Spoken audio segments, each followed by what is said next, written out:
Welcome to the thrilling world of Security Squawk, where we explore cybersecurity.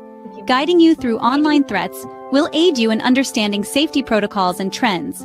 Meet our gurus, Brian from Exact IT, Reginald from Arc Solvers, and Randy from Tech Rescue.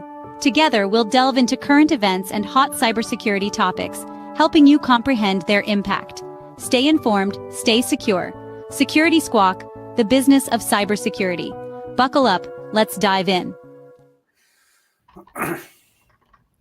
What's up, everyone? Welcome to the Security Squawk podcast, where we dissect the latest cyber threats faster than hackers can crack a password. Did you like that one, guys?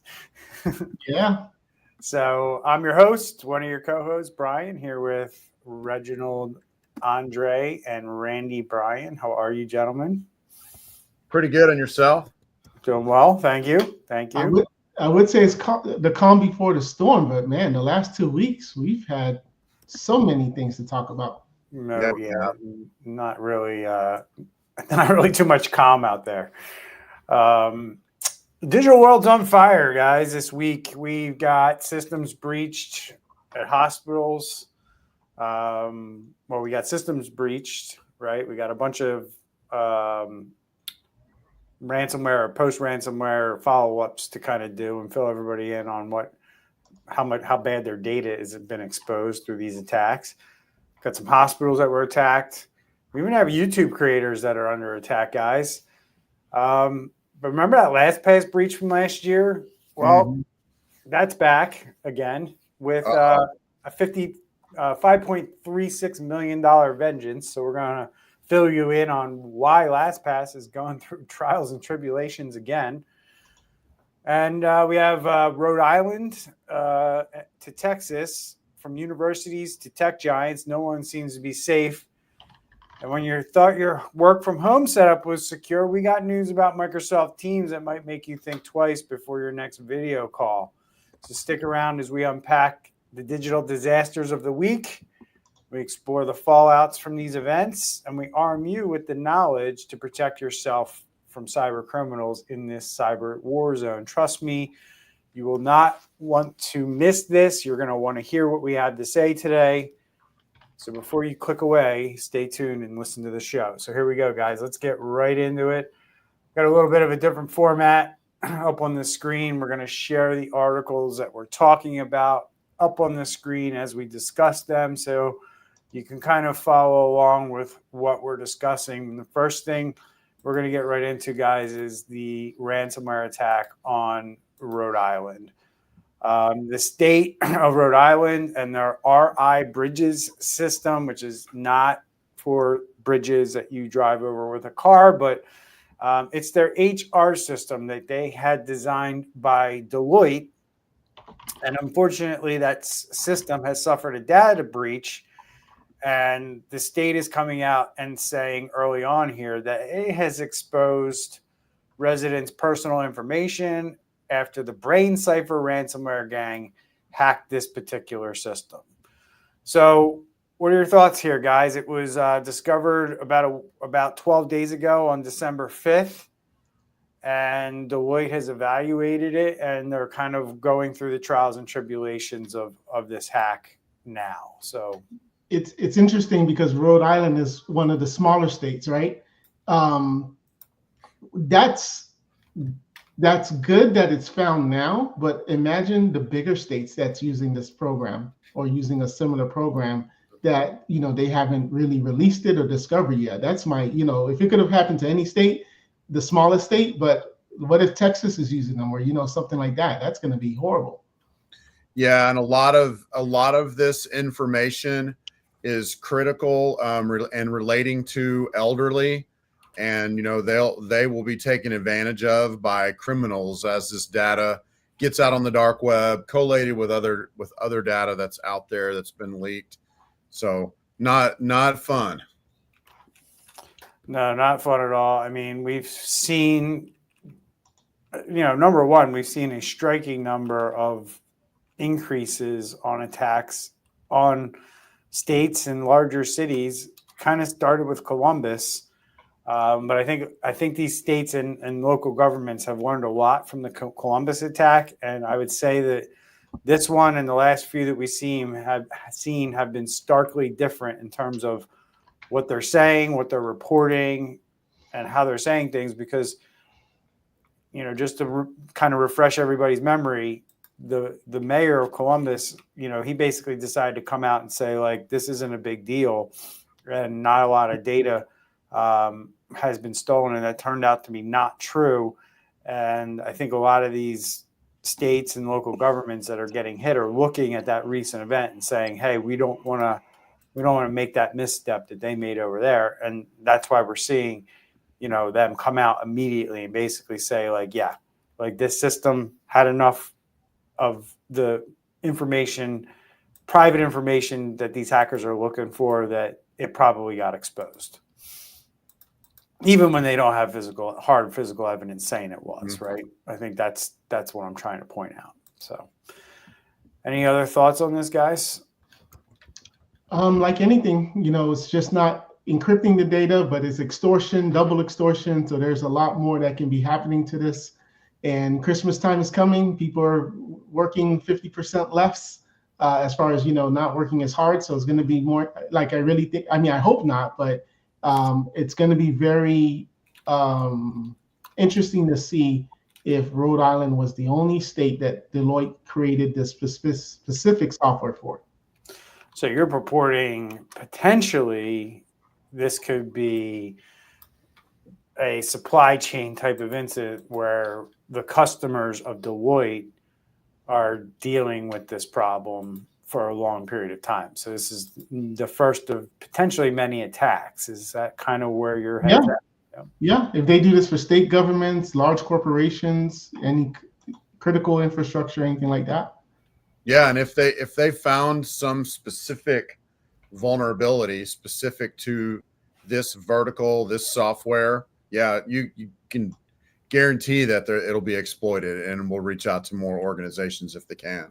Yeah, because I'm sure the way they make this software is, you have a base, a foundation, but then something specific that Rhode Island needed for themselves, and then they just put a module there. Yep, custom.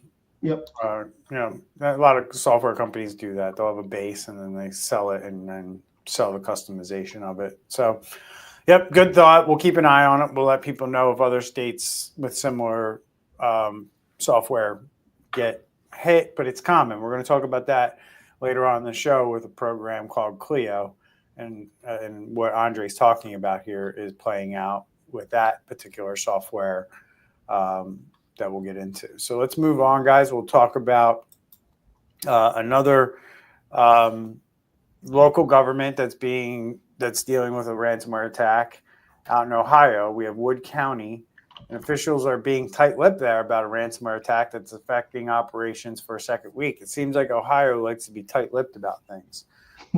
Most county officials contacted for the story declined to comment. Wood County Prosecutor Paul Dobson is coordinating the response, and they are in the process of investigating, and they really can't talk about the status. He was asked whether state and federal agencies are involved in the investigation, and he said he could not share details and did not know when the attack could end or be resolved. Sounds like somebody who's talking like he doesn't know how this stuff works. Working with experts, we've talked to them repeatedly, and the one thing they say is they can't give you a timeline. Well, that's because you probably and I think this illustrates a good point here, right? I talk about, and we talk about a lot, companies that are completely ill-prepared for these types of things, and this is the stuff that they say when they're ill-prepared, right? If you don't have a timeline, if you don't know, it means you weren't preparing, right? That's exactly what this means when you say this stuff. It means like, oh crap, we got hacked. Let's hire a bunch of experts to come in here and help us. The experts come in and say, what were you doing for protection? And they're like, nothing. And they're like, well, all right, let's start to work. And they start looking into things, and they're like, yeah, this is going to take us a while to give you some answers. That's, high level how it goes down, basically.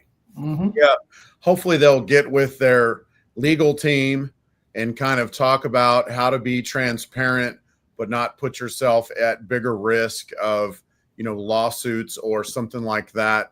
But like, I'm looking towards the end, and there is someone was asked, one of the officials, has your office been affected by this? And his answer was, the short answer is no. Like, what does that mean? Does that mean like if you had time to give the long answer, it'd be yes?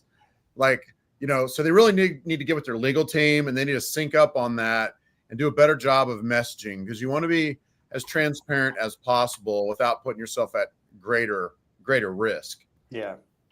Speaking about messaging, I found it funny when he's quoted to say, well, the police 911 system, like as far as the officers, they can't look at old information and they can't add new information. So your system is broken. It's like, what do you mean? It's like a tongue twister there. It's like, oh yeah, we can look at it, but we can't do anything with it. Yeah. I mean, I guess that's okay. So a couple of things that I like to point out with this kind of stuff. Number one, this is a county attack. And the one thing that I've learned about county attacks is that the municipalities or the towns that rely on county systems and things to function, because that is a thing. Like, I know in New Jersey, it happened in a county, and a lot of things were disrupted, like people being able to buy and sell homes. It happened over in Pennsylvania to the 911 system, to the county, in one county over there. And that impacted all the municipalities' 911 systems and their ability to deliver services and how they were able to do things. So there is, when these counties and these states get impacted, there is a trickle down to municipalities and towns that rely on certain services that they have to use because, they were consolidated at some point and done at a county level and not at a municipal level. These types of things happen. I was recently with somebody who is in the real estate world, and their county got hit, and it impacted his business tremendously, to the tune of like that ransomware attack prevented houses from being bought and sold in that county for multiple months. Mm-hmm. And this guy has a business where he relies on selling at least 10 to a dozen homes a month. And when that inventory starts to build up and he can't get revenue for, 20, 30 homes, I mean, just think of the economics of that. You're still investing money in these properties every month because you know what kind of volume you need to do to make the money that you want to make. And now you're footing the bill for 3 months worth of inventory, and you're not collecting any revenue as a result because a county was hacked. And it just doesn't impact real estate investors. Yeah. It impacts every family that wants to buy and sell a home during that period of time. That affects the schools because students won't be able to get in because parents couldn't find a place to live or whatever. I mean, it has a huge ripple effect. You're not wrong. Right. And we're going to get into a little bit about today in one of the articles about like how these data breaches are impacting people on an individual level, because that's the story that we're telling this year in 2024. And I only think it's going to get worse moving forward. I mean, this is playing out before our eyes. We are in the early stages of individuals getting annoyed that their information is out there, and then they're having to deal with it, right? And I guess that's the thing that bothers me the most with all of this is corporations completely disregard that they have to do this stuff a certain way, the right way. And they don't, and they get hacked, and people's information ends up out there. And then those individuals have to spend the money and have to take the time, more importantly. And as you'll learn in the article we're going to go through today, it's not easy to get this cleaned up. It takes time, it takes effort, it takes hours that typically most people aren't being compensated for. And I think something needs to change around that, because the amount of time that people have to spend on this stuff, I think if each individual calculated their time and put a dollar amount to it, these companies would have to pay a lot of money to these people in the long run, right? And I know that's what class action lawsuits are for. But at the end of the day, if companies aren't going to do this stuff right up front, then they need to pay the price, tenfold on the back end. when Randy, me, and Andre are cleaning up our credit scores and cleaning up our good name because some cyber criminal was able to get enough information from a company who didn't protect that information. Yeah. No good. Yeah, and until there's something like, that pokes the bear, hard enough to kind of just get everybody to wake up, for not to be insensitive, but like a Pearl Harbor moment in the sense of like everybody's like, holy crap, we finally got to take this seriously. Yeah, unfortunately, I don't think it'll ever happen like that. I think this is the beginning of probably a 3 to 4 year process that needs to play out for individuals where they will act accordingly, meaning they'll not give their dollars to companies like T-Mobile who continually get hacked, right? So, I mean, at some point, I don't, in the future, maybe there needs to be a website where companies are scored based on their ability to protect people's data. Thing is, on the opposite, I think that us doing these doing these articles in real time, situations is just only numbing the individual to be like, oh, it's just another hack again. Yep, everybody's getting hacked. It's not right now until they have to spend hours and hours cleaning up their stuff. Okay.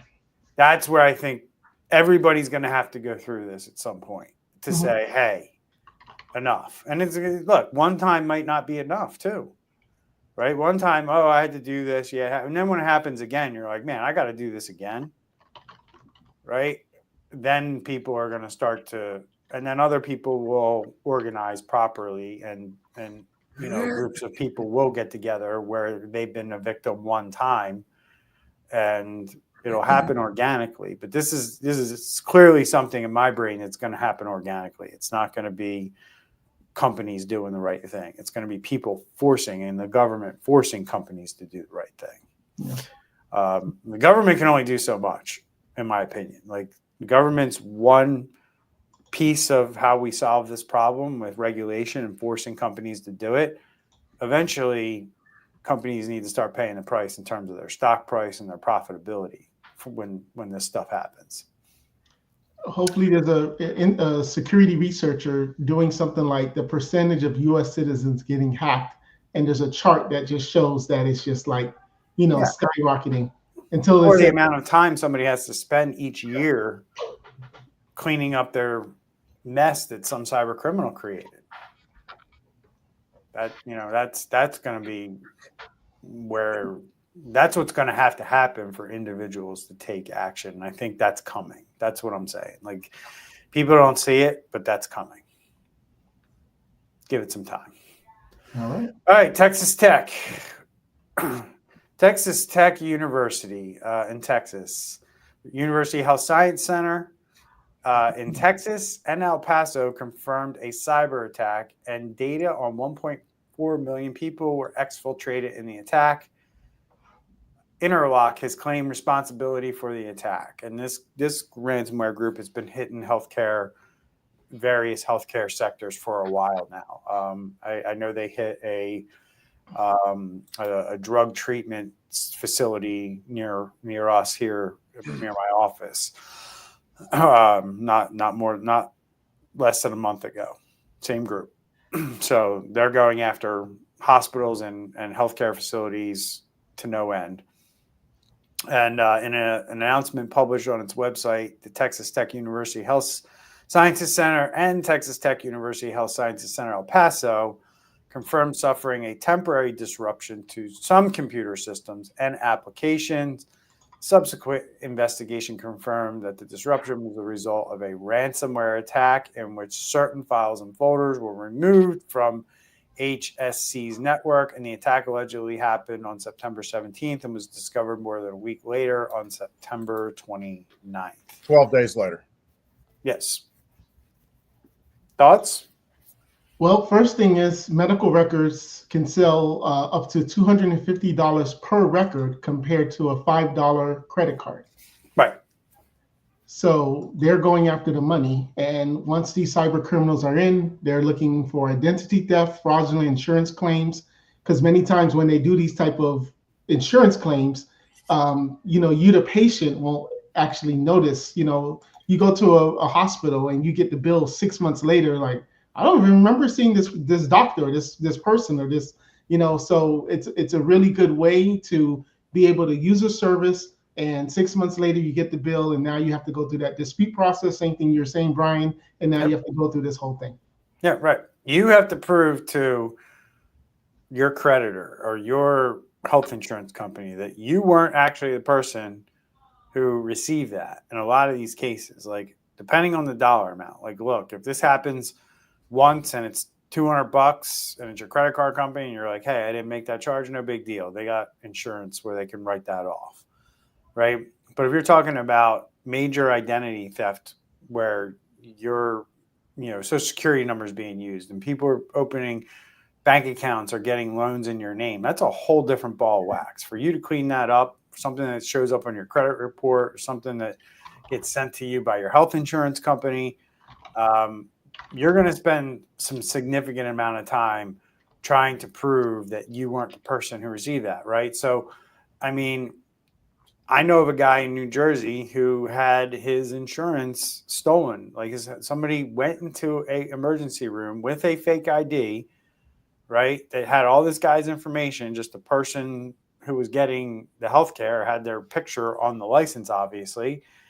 And he didn't find out until he got a statement from his insurance company that said, like, they paid for like over $3,000 or $4,000 in like some like broken arm or something like that this guy did not have. So these things happen, right? And there are, illegals here who that's how they get healthcare a lot of times. And there's a whole system on the dark web where people can, basically set themselves up with stolen health insurance, if they know where to look and they use the right resources. And in this particular case, they have access now to billing data, claims data, diagnosis and treatment information, health insurance information. I could see them sending bills with, go pay here. And if they send them small enough, I'm not trying to give anybody ideas, but if you get a bill for like $26, is it worth your time to go investigate that it's actually, the correct office link to go pay? Right. You're probably just going to pay. You know what I mean? Potentially, they send it to enough people, 1.4 million. If they send it to enough people, I mean, they're going to make some pretty good money off this, just doing something like that. It's scary. Yeah, I mean, a lot of these guys know what they're doing. They know how the system works here in the U.S. too, even though they're foreign people. They know that, like, sometimes when you file a claim, things aren't necessarily covered 100%, right? Mm-hmm. So if you have information like this person had open heart surgery last year, and you send them a letter or an email saying, hey, that open heart surgery, you had only 80% of it was covered. So the other 20%, you're responsible for. And if you can send 100 of those emails and you get one person who doesn't even check and just blindly like, okay, health insurance company says I owe more money, I'm going to write them a check. Boom, there's $2,000 out the door, right? That you're not getting back. And that's what these guys do. And they hope that if they send 100 messages, somebody's dumb enough or naive enough to not look into it and just write them a check or send them the money.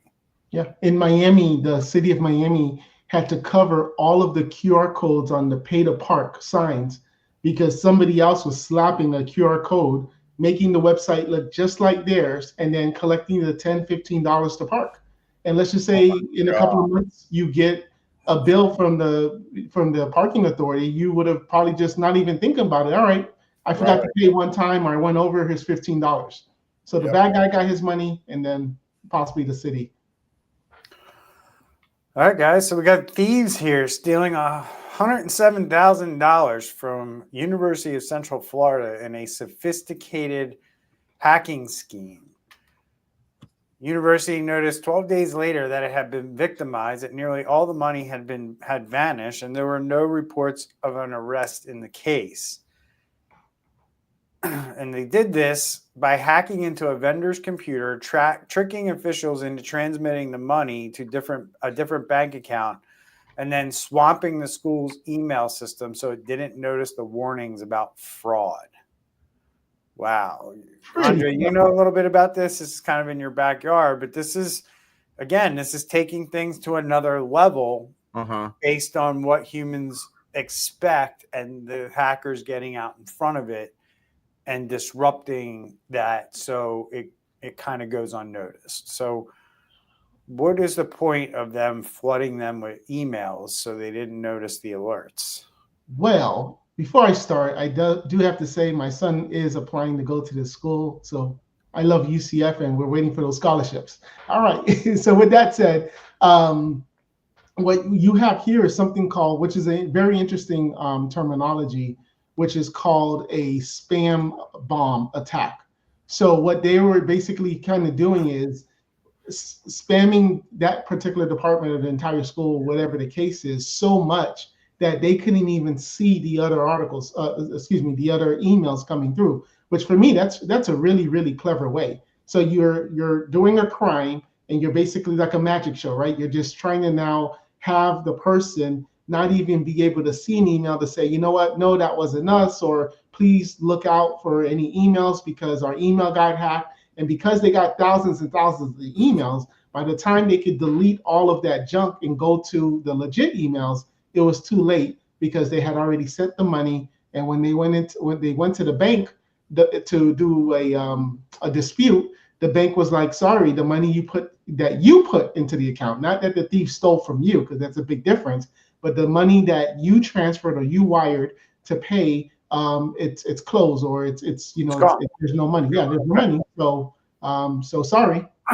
Yeah, amazing to think that, like, if you transfer money to a cyber criminal, he's not going to keep that money in the bank account anymore. I mean, they know that that's how this works. If they leave the money in the bank account, the bank can go in and grab it, right? Mm-hmm. But if there's a zero balance on the account, there's nothing to grab, which was the case here,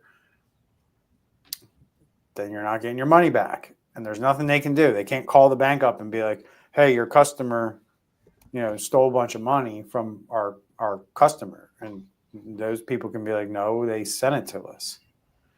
And that's how it happens. And then, pretty much after about 3 days, no matter where it goes, there's hardly anything you can do if you wired it, especially. But, this brings up a really good point, though. If you see or are involved in any kind of fraud, so you send out emails, you notice that somebody's in your system, they send out emails, or someone's in someone else's system, they sent you emails, or someone else paid something fraudulently, you paid something fraudulently. If any of that happens, you've got to assume that everything is borked as far as the emails go. And so don't send out, oh, hey, our money got stolen via email. That they've been doing for years. They've been accounting for that. Your email is going to get hidden anyway. This is just a new way to do it. It's going to get hidden one way or another. Pick up the dang phone and call somebody.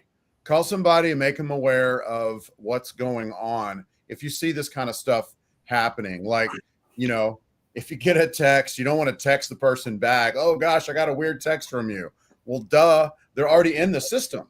And so they're going to see that and they're just going to delete it. And the real people are never going to see it. So, yeah. So the interesting thing about all of this, guys, is that this was discovered through an audit that the state did on this university.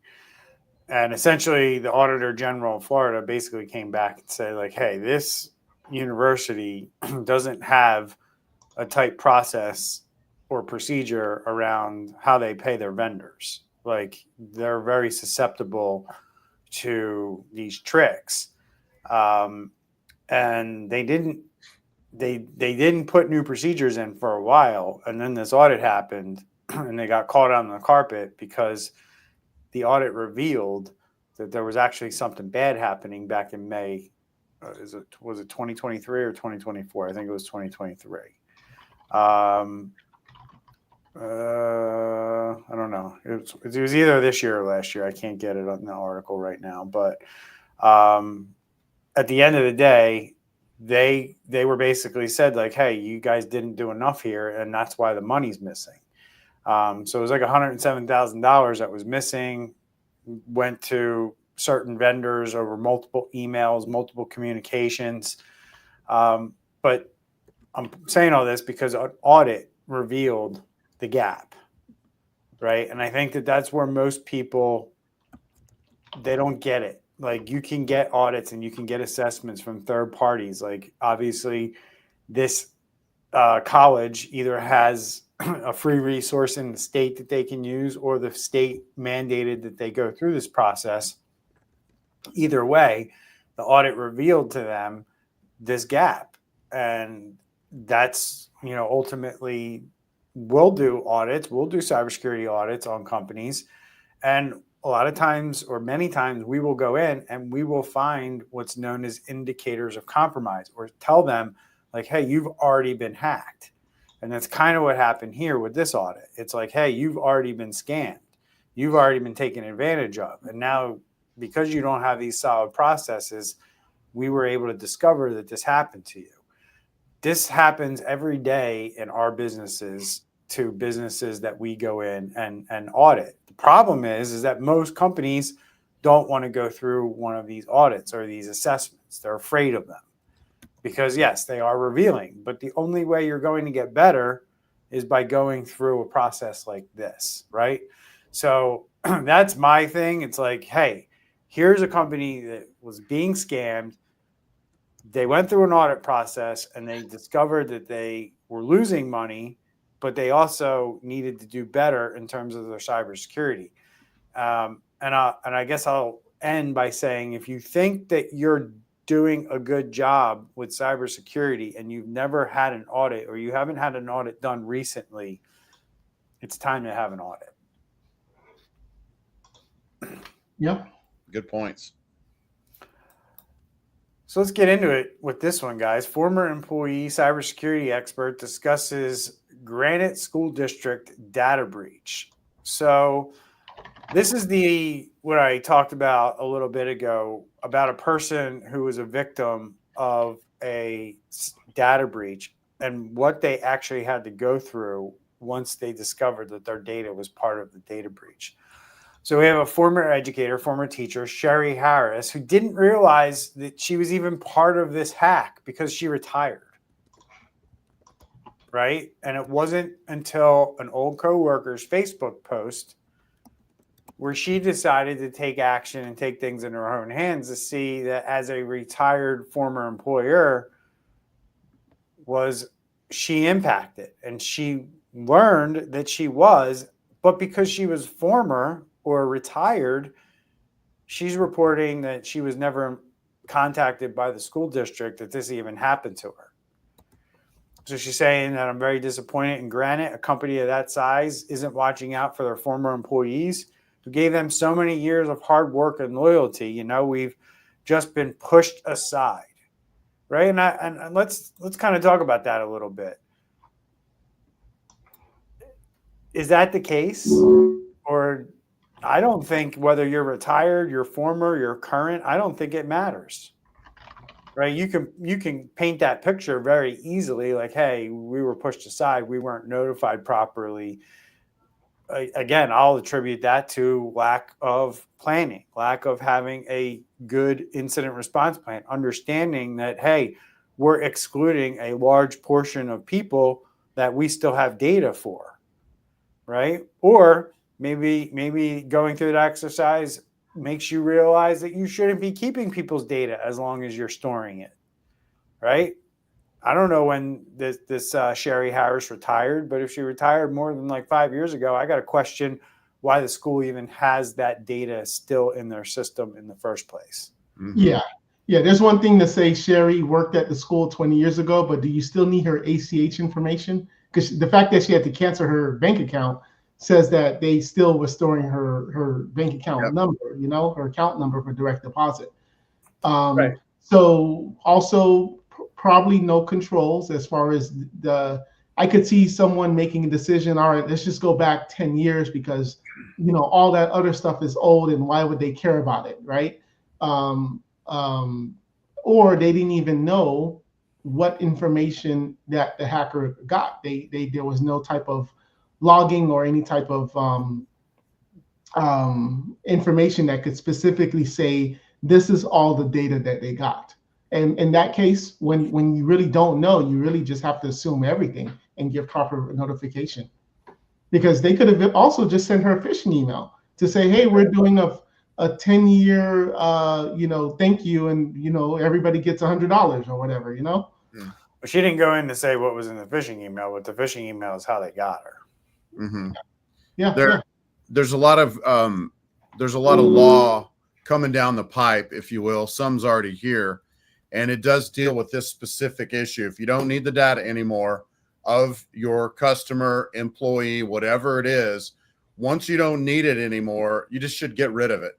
And it all boils down to, limiting the size of your attack surface, if you will, it's a lot about limiting your risk too. So it would behoove a company, you've got someone that's left, get rid of the data after a certain amount of time. You don't need it anymore. And, anyway, we're seeing a lot of laws coming down the pipe, if you will, and some that are already here dealing with this specific. I'm thinking about the FTC safeguards rule specifically dealt with this. Like, once you don't need a customer's information anymore, and you don't need it specifically to do business, it's okay to get rid of it. You should get rid of it. Yeah.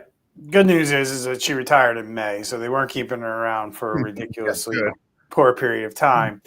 But this is the stuff that I talk about when we say this impacts individuals. We already kind of touched on it with health insurance, but here you have Harris, who says, like, look, the breach forced her to cancel her bank account, the only one that she's had for 20 years. An account that she uses to pay major bills. I'll take that as, like, she basically pays everything through that, including her mortgage, right?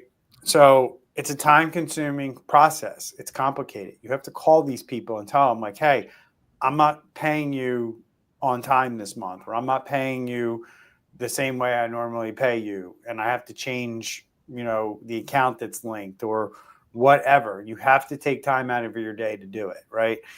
I'm just thinking of, like, some of the vendors I deal with. If I want to call my cell phone vendor, I know it's probably going to be at least 30 to 45 minutes of my life, like, for whatever problem it is, because that's how long it takes for them to authenticate me and get to the point where they can actually say, okay, what's your problem? Right? That process could take 15 minutes every time I call, right? And if I'm on hold or something stupid like that, I don't look forward to calling any of these people that I have to deal with. Banks, cable companies, wireless phone companies, because their support process is what it is, and it takes a while. So I can't imagine what somebody has to go through if they have their mortgage like Bank of America, and how long they have to be on hold to get some things changed, get some bank account numbers changed, or talk to somebody about the fact that you might be paying your mortgage late that month because of it, because of this issue. But the moral of the story is, guys, is that this is going to be more frequent. More people are going to be going through exercises like this to correct the bad stuff that happens when companies get hacked. Yep. Speaking of people, and I don't think we've talked. Have we? Sorry, I have to look at the show notes, but we've been talking mostly about government. Some type of government institution or agency or whatever like that. Because earlier we said that the government needs to step up, but here we are highlighting all the non. They're supposed to be the role models, and and look what they're doing. They ain't the more role models, Andre, and they're in major catch-up mode with regulations and everything that needs to be done here. And it's coming. People have to realize that the government is going to make you do something about this stuff. They're not going to continue to let companies be hacked and let people like Miss Harris have to deal with her bank account being uprooted and her whole entire life being changed because of that. So It's simply because companies are not doing the right thing, and it has to change. So, but at the same time, here we go talking about Microsoft Teams, right? And how Microsoft Teams isn't safe. Hackers are sneaking in through calls. Here's a legitimate software application that thousands and thousands and thousands of businesses across the world have deployed to their millions of employees. A lot of people use Microsoft Teams.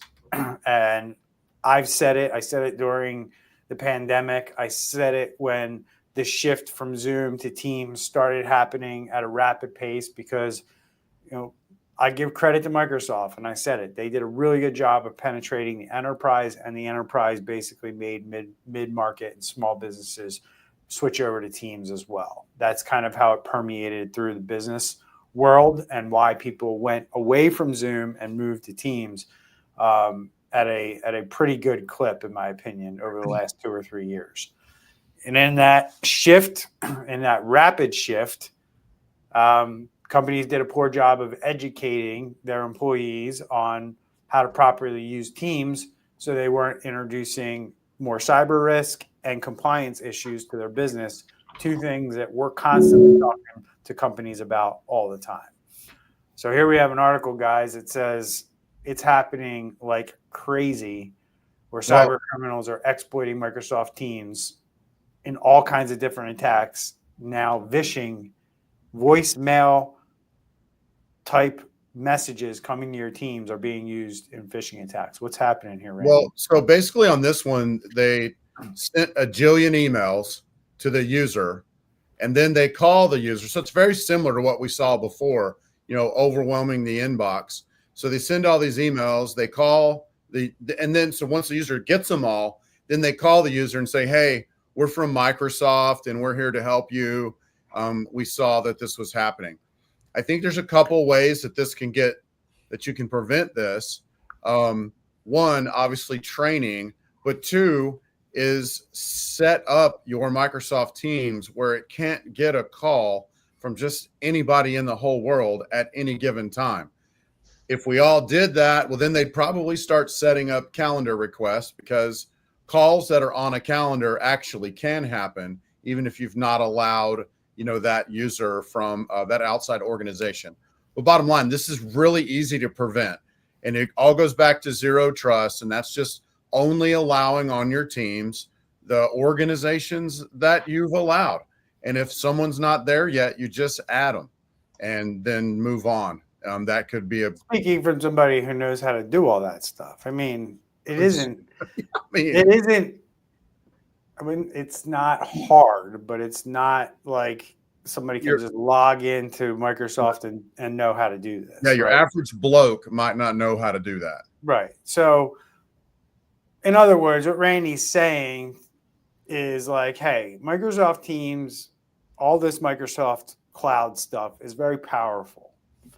And a lot of times individuals and people don't really understand the power of what's behind this system that they're using.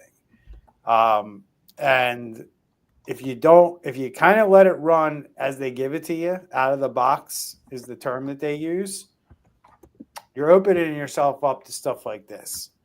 So in other words, I think you need to enlist an expert who knows how to configure your M365, and at a minimum, have them audit it, have them show you a gap analysis of where you might have problems one day, and then decide whether those problems are worth you paying somebody to fix them and close those gaps for you. I see two nodding heads. Yeah, no, this is definitely needed, but this is just another example of a new way of social engineering. Right now, everybody knows if you get a phone call and they're not in your contact list, to be careful, because it's probably spam or some type of scam. But if you're at work 9 to 5 and all of a sudden you're getting a Microsoft Team calls, your guards are much down, because it's like, well, how someone call me on Teams? It must be right. It must be legit. And then from there, they're installing software that you should have whitelisting, where you shouldn't allow those type of softwares to be installed. And And of course, then the user at least in my world, the user doesn't tell you anything until something happens. And like, oh yeah, I think the other day I do remember something like that. And so it's just training is at the end of the day training. And I would also say one last thing to add to that is don't let random people onto your machine. I mean, and especially if they're using AnyDesk, and I don't mean to slam the good name of AnyDesk, but you know, that's a pretty popular software with the hackers, and the AnyDesk company's aware of that. They're trying to overcome, you know, that image by working with people to stop hackers. It's a very powerful piece of software, but if someone that called you out of the blue is trying to install software on your computer, hang up the phone real quick and call your IT department. Call the police. What's going on? Yeah. Well, I don't know about that. All right, guys. So, man, this LastPass is just like, it just won't go away. I mean, like at this point, if you're using LastPass, you know, fool me once, fool me twice, fool me 7 times. I don't know what it is there, but it's amazing to me that these hackers and these scammers are still able to make money off of this breach and this hack. Mm-hmm. But we have these crypto guys that kind of track where crypto payments are going, and somebody did some research and they were able to basically figure out that there's a group of scammers and hackers out there who have a Bitcoin wallet or an Ethereum wallet, and about 5.36 million of Ether has been siphoned off from about 40 victims over, you know, leading up into Christmas here. And the hack happened a long time ago. So the fact they're still able to make money off of that is crazy. But the amount of money that hackers have stolen total for that breach exceeds $45 million. That's not the original hack against the company. Mm-mm. This is them taking the information from that hack and then going out and finding individuals to scam and extort and steal money from. That's what this is. So you mean to tell me they listened to us, not us, me, you, and Randy, but they listened to us saying, get a password manager and put all your sensitive in the password manager, and they still got screwed? Oh, it's a little worse than that. I mean, because LastPass got hacked, rehacked, humiliatingly hacked over and over. I mean, I think there was 3 big major attacks, with the last big one being where they took the encryption keys to their buckets. And I'm going to oversimplify it, but basically you need those two. You need LastPass's key and you need the user's key. And then they just brute forced on the user's side because people didn't have really long keys, which, hey, if they haven't broken it yet, you know, with quantum computing and all that coming out, they're going to break it pretty dang fast. So basically, if you had stuff in LastPass, like during 2022, you can basically count on the fact it's going to be leaked out there. And, you know, so should we not use, I think Andre's question, should we not use password keepers? I mean, you really want to make sure that the software is extremely secure, and you want to make sure that your password to unencrypt it is really, really long. I don't know. What are your thoughts, Andre? Well, of course, I'm sure LastPass has some nice terms of service that says they're not liable, they're not going to reimburse you. So it's unfortunate. That's all. I don't know. I mean, yes, of course, we need password managers, and LastPass is definitely not going to be on the recommendation list. We did a show about password managers, but it just, you know, again, what I'm just trying to say is if you're the end user and you're like, all right, I'm not going to store it in Chrome, I'm not going to put it in an Excel spreadsheet, I'm going to do what the industry is saying to do, and I still got hacked. Nothing. Yeah, I mean, you got to trust the company that is storing that stuff, right? So do your research, do your due diligence. Even when LastPass got hacked the last time, they had a pretty poor track record. So, And as Andre said, we did probably 3 years ago a whole entire show on password managers.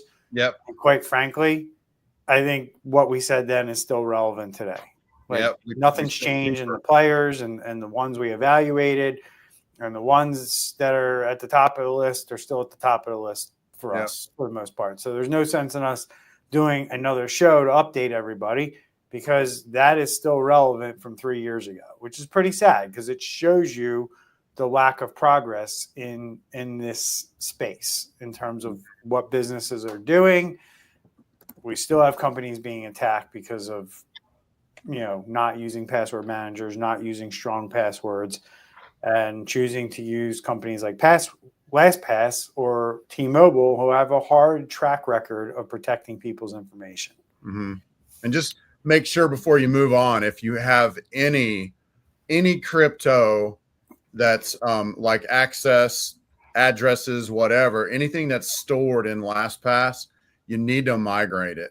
Because if you had it stored in LastPass in 2022, they are going to get into your LastPass, like basically a copy of whatever you had in 2022. And if you haven't changed that address, they're going to steal your crypto.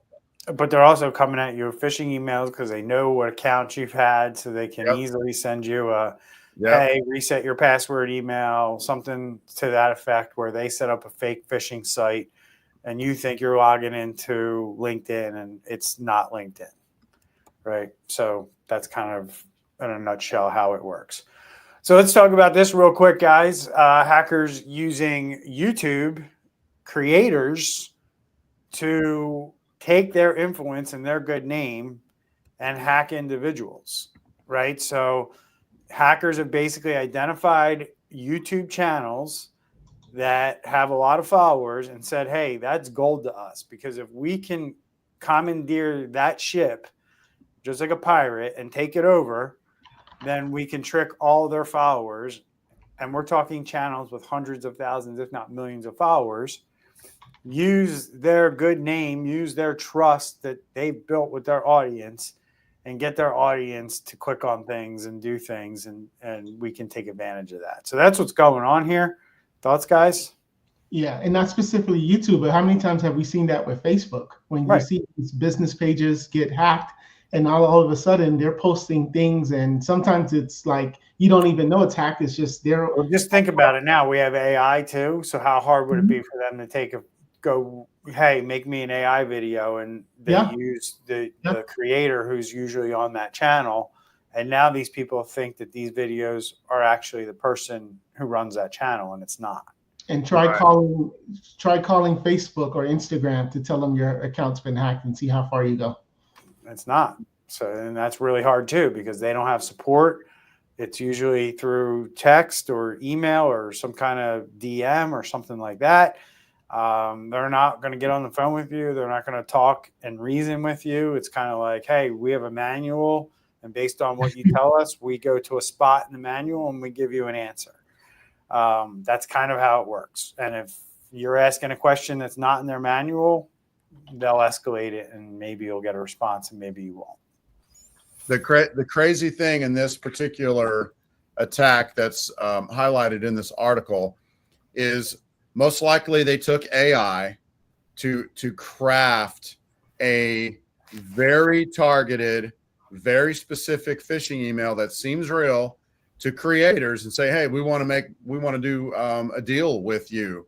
And then using that to get you on a call, tricking you to give your MFA, like, hey, we're going to send you a code, give us the code so we can verify, but it's actually your code for your 365 or for your YouTube or whatever.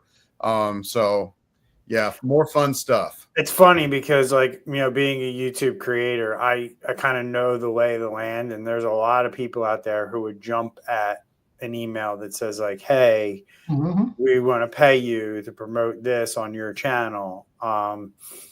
Because quite frankly, the YouTube revenue doesn't pay a whole heck of a lot. And that's really how creators make money, is by getting these endorsement deals and stuff like that.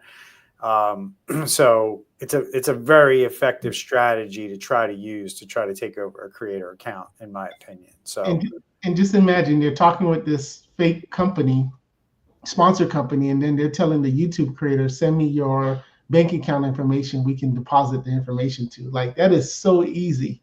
Yep. Could be if you're that stupid. Yeah. So, I mean, good thing YouTube has a mechanism for that. Like, they already have your bank account information and they should be able to pay you through YouTube. But some people like to do things outside of the system. So Yeah. that's your risk. All right. So we're going to I have a couple minutes here. I got to wrap up here in 2. But we have 2 articles and they're kind of related, right? So we'll roll into the next article after we talk about this one. But foreign hackers need to face real consequences, right? And this is an article basically saying like, hey, 8 U.S. telecommunication providers were hacked and we kind of are doing nothing about it, right? And this was my point with the whole drone uproar. Like, people are all worried about these drones. Like, you got Chinese hackers in your cell phones. Yes. You know, not in your cell phones, but anything that goes through your cell phone that's going up to the telecommunications company is what they have. And you're worried about what a drone can do. Like, quite frankly, a drone can't do anything more than a satellite up in space can already do. I mean, this is way worse from a personal and from a national security perspective, in my opinion. So I'm just kind of opening the topic that, Representative Waltz said that there has to be a higher cost and consequences for those who steal Americans' data. I also think on the other side, the companies that choose to not protect it properly need to have consequences as well. So I don't know what consequences he's suggesting. But President Trump is basically, or somebody from his administration is basically saying we should go on the offensive and hack them. So I'm just going to open up the discussion there, guys. Do you think it's time? Do you think it's time that we hit back when companies get hit? Yeah. Oh no, you were going to say something. No, I was going to say, this is all you, man. This is all Texas right here, man. Go for it. Wow.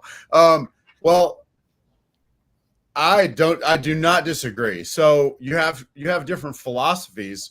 One philosophy is you sit back in a defensive posture, and it's just part of doing business in 2024, that you ward off the attackers. In fact, sometimes, like for me as a private individual, to quote unquote hack back, even if they're currently hacking me now, which it's easier to hack them while they're hacking you. But even for me to do that, sometimes it's illegal. And what they're saying here is we're not looking for like, oh, happy people not doing anything wrong, and we're going to go start attacking them just because someone over in their country attacked us. They're saying that if the attackers are out there and they're doing their thing, let's go after them. Personally, I think we need to learn from it anyway, that we would learn valuable skills doing that we probably need to fight the next cat and mouse game that's, a year down the road or whatever. So, this is kind of I feel like it's a hypercharged article. Yeah. Trump's not saying declare cyber war on China. He's not saying anything. It's the same guy, Mike Walls from Florida. It's just, hey, it's time to. That's why we should toss it to Florida, because in my opinion, Florida is redder than Texas. There you go. But he basically says we've been over the years trying to play better and better defense when it comes to cyber. I don't think he's wrong there, but I don't think look, I'm going to just draw this analogy. Our trying to play better defense is like rec league football attempt, not like tier 1, I'm going pro level attempt at going, you know what I'm saying, guys? Like we have not made a concerted attempt across all businesses to protect, to defend. That still needs to increase, in my opinion. So he's a little misguided in the fact that he's like, oh, we're doing all this stuff to defend, and that's all the focus has been. It's kind of like, no, really, we've been calling attention to it, but people haven't been taking action. So the defense needs to go up.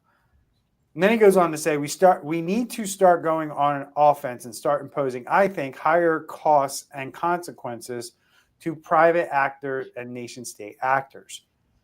I'm going to challenge his thinking here and say that this has already been tried and done, and it's failed. We tried to do this with hacking back against Russian cyber criminals, and it wasn't very successful. Every once in a blue moon, our government's able to come out and roll out the dog and pony show and say, hey, we got some cyber criminals. But that doesn't happen nearly frequently enough to slow this crap down. So that's kind of my opinion on this guy's kind of ignorant view on the history of this stuff. He needs to educate himself on what we've done over the past 10 or 15 years before he starts going out there saying like, hey, we can hack back. If it were that easy just to hack somebody back after you got hacked, we probably already would be doing it. Well, someone in the comments said it's not the message, it's the messenger. So maybe with the new administration, things will be able to be taken more seriously. And if, administration says, hey, if you do this, or if you continue to do this, this is what's going to happen. And they're going to be scared. Look, Andre, you call me a bad name, I'm going to punch you in the face. Well, I got to get to Florida first for that to happen. It's not so easy, right? You know what I mean? It's like I can sit here and say, like, yeah, we're going to hack back, but it's not easy. You got to find them first. Good luck. Okay. But one thing that will happen for sure is when the retaliation does come, if they do the tit for tat, businesses will suffer because they're going to go after the small business. They're going to go after corporations even more than they're doing now. Right. So you have to shore up defenses before you decide we're going to go attacking, because they're going to attack back twice as bad. That's kind of what I was saying. Like, we still need to shore up defenses before we start thinking about going after these people like this. Well, so you said it's already been tried. Yeah, but it's already been tried, but that was in the past and things are changing so fast. So maybe they can't try or shouldn't try the exact same things they've tried before. I don't know, man. I still have a little pushback on that, like from a standpoint of we just sit around here and wait for them to attack us. You know what I mean? And I know that's not what you're saying, but we do need to shore up our defenses. But, are we just gonna? I don't know. It's still I'm still struggling with the whole thing a little bit. I mean, look, if it were easy to find these people, I'm totally on board with you. Yeah, you're not wrong. Right? But it's not easy to find these people. I mean, not easy at all. Because if we were able to find them, I think we would be doing things like this. Because we know that their network security sucks once we get there. You know what I mean? So that's not the problem. The problem is like, where in the world are these people? Yeah. So like, back in the day, you don't hear about this much anymore. And it's called different things, but I'm going to call it, we used to have like a sacrificial lamb where you have like a laptop that's on the outside of the, it's still part of the business. Yeah, it's called a yeah. And it's on the outside of the, protections, and, it gets attacked, and then that helps you to like learn like where they're coming from or whatever. I don't want to get on too huge of a tangent. They had a lot of problems in Mexico with banditos attacking tourists. So the federal government just started pretending to be tourists, and then the banditos would attack them, and then they would take them out right there. Like, so why can't we do some kind of like, honeypot or sacrificial lamb or whatever you want to call it, hey, I'm just a little old granny, help me. I think you should submit your proposal to Trump and see what happens. That's a great idea. I mean, I'm not pulling your leg here. That was actually probably one of the smartest things you've ever said on the podcast. Wow. Oh, wow. Setting up a honeypot like that and setting them up and like having the Space Force set up honeypots all over the place, and then you try to hit our honeypot, we're coming. Yeah. Why does it have to be a legitimate business that gets hacked? Why can't it be a fake business that the government set up? And now, boom, we know who you are. There you go. Good insight, guys. Appreciate it. Long show today, hour and 4 minutes. We got to hit the end button. Go make some money. Stay safe out there. All right. Don't know what the holiday schedule is going to look like, but we'll get a show or two in before the end of the year. See everyone I think it's next Tuesday, right? Yep. Well, that's Christmas Eve, so we might do Christmas Eve. Oh, okay. See everyone next week. Take care. Next Monday, 12 o'clock.